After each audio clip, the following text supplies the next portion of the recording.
My name is Jonathan, and I work as a nurse at a large hospital in Los Angeles, California. Today I want to share a disturbing story that took place during the COVID-19 pandemic in 2020, when our hospital faced one of the worst healthcare crises in history. We lost many patients as well as colleagues, including a beloved nurse named Marcia.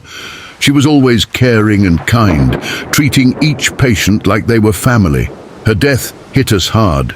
But what happened after that was something none of us could have ever imagined. One night, during my late shift, I found a patient named Peter wandering the halls. He was still in recovery, so I asked him why he had left his room without being discharged. He told me that a nurse had already discharged him. I found this odd because I was responsible for that ward and I hadn't been informed of any discharges. When I asked him to describe the nurse, he said she had curly hair, wore a blue uniform, and had a warm smile. I froze. He had just described Marcia exactly. I tried to explain to Peter that Marcia had passed away months earlier, but he insisted that she had been there, telling him he was free to go home.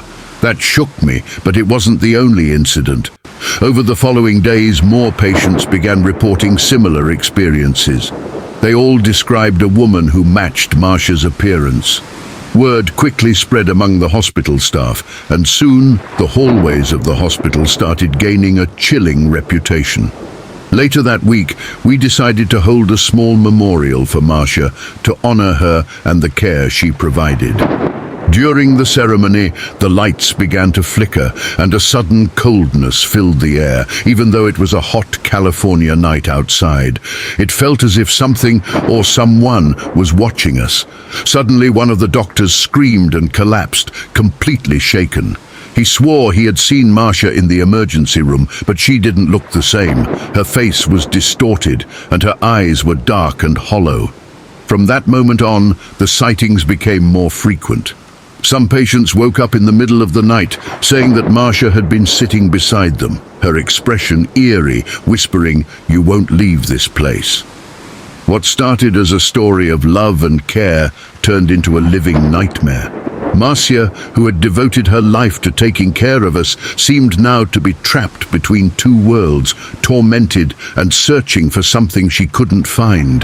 The hospital, once a place of healing, had turned into a place of fear and mystery.